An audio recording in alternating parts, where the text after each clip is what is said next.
The Midnight Decree. It was 2:47 a.m., and the most powerful man in the capital hadn't slept yet. Victor Hale sat behind his desk, staring at a document that would change everything. A decree waiting for his signature. But this wasn't an ordinary decision. It was so extraordinary that most of his own cabinet members would learn about it from the morning news. By 7 a.m., when national news agencies broke the story, the nation would split in two.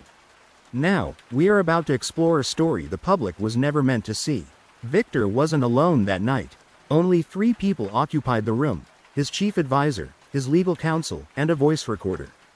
Through the window, the capital's lights sparkled below. The city slept, but his mind raced. This decision was the result of months of planning. Or was it? This is where the real intrigue begins. 3 days earlier, the nation was already on edge. Economic uncertainty gripped the working class. Media outlets broadcast conflicting narratives every hour. Victor Hale's approval ratings had dropped 7 points in 2 weeks, a statistic that haunted him more than any policy failure ever could. He despised losing ground in public perception. Every percentage point felt like a personal attack. During a routine cabinet meeting, something shifted. His Minister of Finance presented quarterly projections. The numbers weren't catastrophic, but they weren't good either. Victor listened in silence, his jaw tightening with each slide.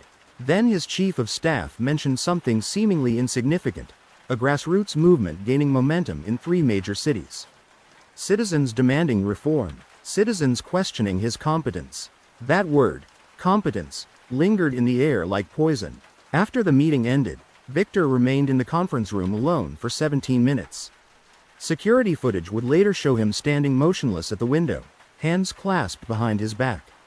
What was he thinking? No one could say for certain.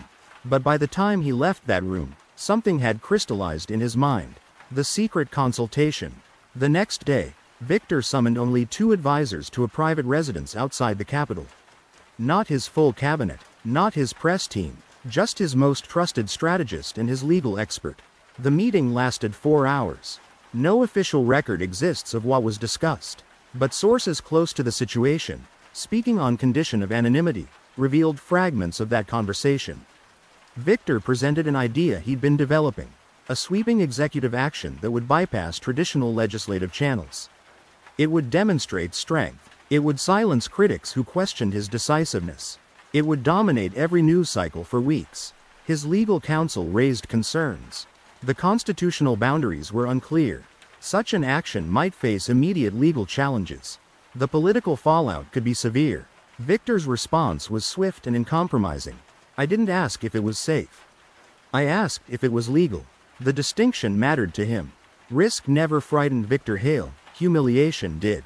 And doing nothing while his opponents gained ground felt like the ultimate humiliation. His strategist saw the calculation differently. Yes, there would be backlash. Yes, opposition leaders would erupt in outrage. But controversy wasn't necessarily bad for Victor. Throughout his career, he thrived in chaos. While others scrambled to respond to his moves, he controlled the narrative. The shock value alone would reset the conversation entirely. By the end of that meeting, the decree's framework existed. But Victor hadn't committed yet. He wanted to sit with the decision. Test it in his mind. Imagine the reactions. Calculate the angles. The leap that almost happened. On the second day, something nearly derailed everything. A junior policy aide noticed unusual activity: encrypted files being transferred, legal researchers combing through obscure constitutional provisions, scheduling anomalies in Victor's calendar. The aide mentioned it casually to a colleague. That colleague had connections to a prominent news outlet. Within hours, whispers began circulating in media circles. Victor Hale was planning something big. Something unprecedented, but no one knew what. Victor's security team discovered the leak's origin that same evening. The junior aide was immediately reassigned to a ceremonial position with no access to sensitive information. The journalist who received the tip was contacted by Victor's media liaison, not with threats, but with a carefully worded suggestion that publishing unverified speculation might damage the outlet's credibility. The story never ran, but Victor now knew his window was closing. If he was going to act, it had to be soon. The night of decision. Which brings us back to 2:47 a.m. Victor sat with the decree in front of him. His chief advisor had just finished explaining, for the third time, the potential consequences. His legal counsel confirmed the action fell within a gray area of executive authority, technically permissible, but certain to be challenged. How long until sunrise? Victor asked.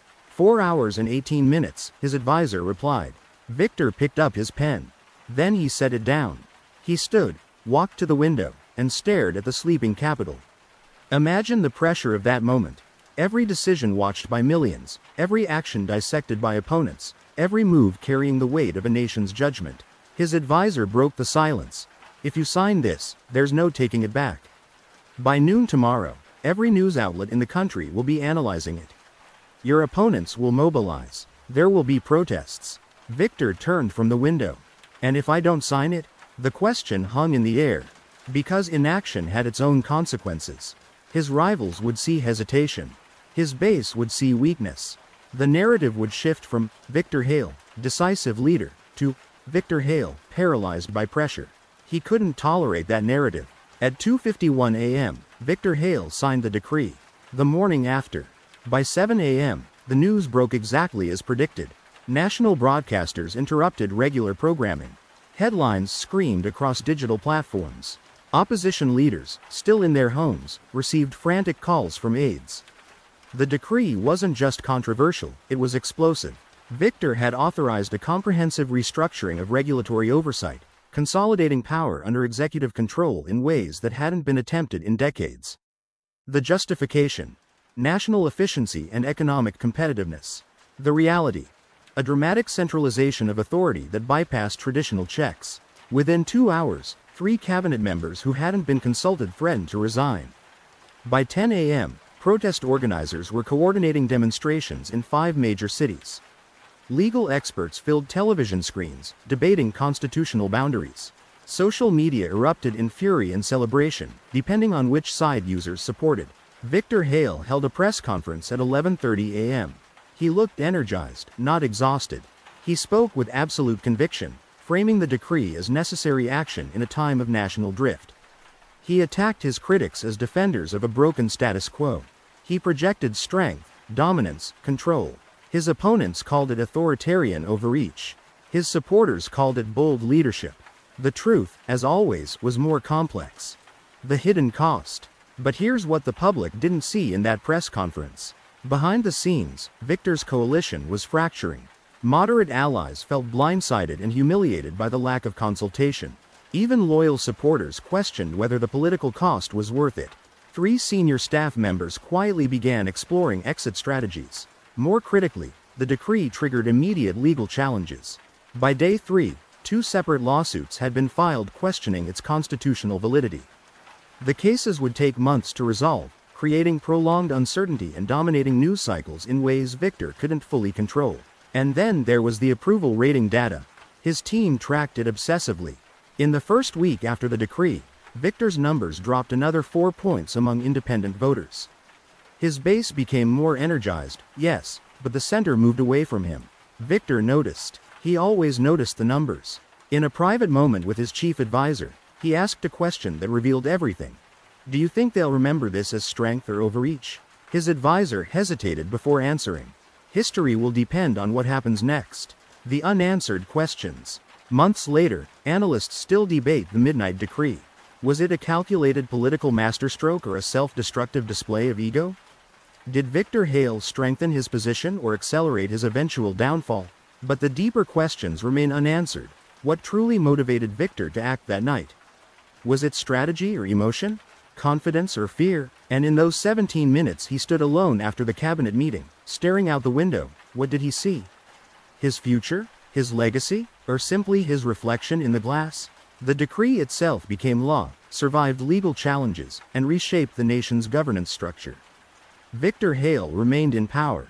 His opponents remained outraged. The public remained divided. But what truly happened behind closed doors at 2:47 a.m.? The doubts, the calculations, the moment the pen touched paper, remained unclear. And perhaps that's exactly how Victor Hale wanted it.